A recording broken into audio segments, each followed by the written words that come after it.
മഹിമയ്ക്കടുത്ത രഹസ്യങ്ങൾ. ക്രിസ്തുവിൻ്റെ മുഖത്തെക്കുറിച്ചുള്ള ധ്യാനം ക്രൂശിതനായവൻ്റെ പ്രതിബിംബത്തിൽ നിർത്താനാവുകയില്ല. അവിടുന്ന് ഉത്ഥിതനാണ്. വിശ്വാസത്തിൽ നിന്ന് പിറന്ന ഈ ജ്ഞാനത്തെ കൊന്ത നമസ്കാരം എപ്പോഴും പ്രകടിപ്പിച്ചിട്ടുണ്ട്. ഉത്ഥാനത്തിലും സ്വർഗാരോഹണത്തിലുമുള്ള ക്രിസ്തുവിൻ്റെ മഹത്വത്തെ നോക്കിക്കാണുന്നതിന് പീഡാസഹനത്തിൻ്റെ ഇരുട്ടിൽ നിന്ന് മുന്നോട്ട് നീങ്ങാൻ വിശ്വാസിയെ ക്ഷണിച്ചിട്ടുണ്ട്. ഉത്ഥിതനെപ്പറ്റി ധ്യാനിച്ചുകൊണ്ട് തങ്ങളുടെ വിശ്വാസത്തിൻ്റെ കാരണങ്ങളെ ക്രിസ്ത്യാനികൾ വീണ്ടും കണ്ടെത്തുന്നു, സന്തോഷത്തിൽ ജീവിക്കുകയും ചെയ്യുന്നു. ക്രിസ്തു ദർശനം നൽകിയ സ്ലീഹന്മാരും മേരി മഗ്ദലേയും എമ്മാവൂസിലേക്കുള്ള വഴിയിൽ നടന്ന ശിഷ്യന്മാരും മാത്രം അനുഭവിച്ച സന്തോഷമല്ല അത് മറിയത്തിൻ്റെയും സന്തോഷമാണ്. മഹത്വീകൃതനായ തൻ്റെ പുത്രനെ സംബന്ധിച്ച് അവർക്കുണ്ടായതുപോലെ തന്നെ തീവ്രമായ ഒരനുഭവവും അവൾക്കും ഉണ്ടായി കാണണം. സ്വർഗാരോഹണത്തിൽ ക്രിസ്തു മഹത്വത്തോടെ പിതാവിൻ്റെ വലതുഭാഗത്തേക്ക് ഉയർത്തപ്പെട്ടു. സ്വർഗാരോഹണത്തിൽ മറിയം അതേ മഹത്വത്തിലേക്ക് അനന്യമായ ഒരു ആനുകൂല്യം വഴി ഉയർത്തപ്പെടും. മൃതരുടെ ഉത്ഥാനത്തിൽ എല്ലാ നീതിമാന്മാർക്കുമായി കരുതിയിട്ടുള്ള അനന്യമായ ആനുകൂല്യം മുൻകൂട്ടി അനുഭവിച്ചുകൊണ്ട് അങ്ങനെ ചെയ്യും.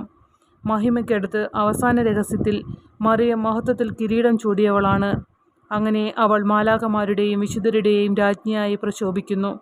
സഭയുടെ യുഗാന്താവസ്ഥയുടെ മുന്നാസ്വാദനവും പരമമായ സാക്ഷാത്കാരവുമാണത്.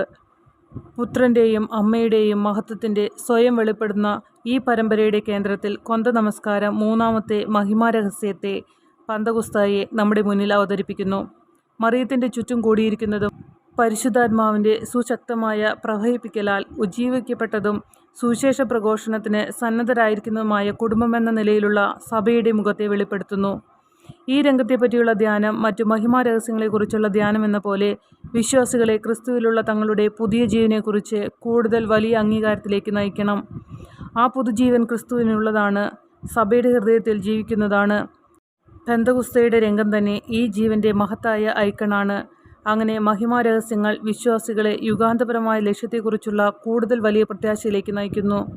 ആ ലക്ഷ്യത്തിലേക്കാണ് ചരിത്രത്തിൽ ദൈവത്തിൻ്റെ തീർത്ഥാടക ജനതയിലെ അംഗങ്ങളെന്ന നിലയിൽ അവർ യാത്ര ചെയ്യുന്നത്. തങ്ങളുടെ അസ്തിത്വത്തിനെല്ലാം അർത്ഥം നൽകുന്ന ആ സദ്വാർത്തയ്ക്ക് ധീരതയോടെ സാക്ഷ്യം വഹിക്കാൻ ഇത് അവരെ നിർബന്ധിക്കാതിരിക്കുന്നില്ല.